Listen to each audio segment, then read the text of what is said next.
নমস্কার, আমি উপল মজুমদার। আমার স্বরচিত কবিতা জাগরণের ডাক।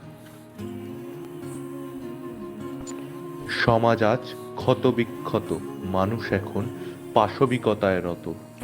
রক্তলীলায় মেতেছে তারা, পৃথিবী আজ মনুষ্যত্ব হারা।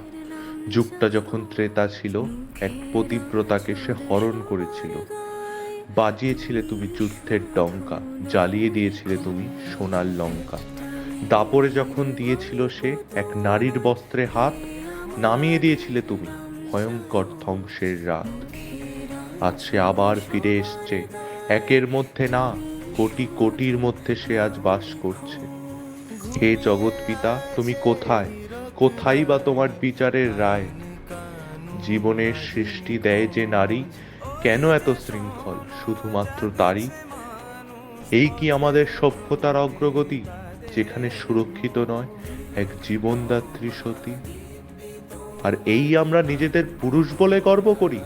ধিক্কার আমাদের নিজেদেরকে, রক্ষণ করতে পারি না আমরা এক নারীর সম্মানকে। জাগরণের সময় আগত, নইলে তো ধ্বংসের পথে সকলকে স্বাগত।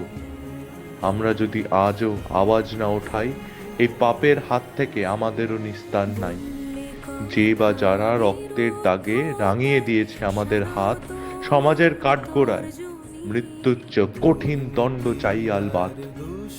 মৃত্যুর চেয়েও কঠিন দণ্ড চাই আলবাত। নমস্কার।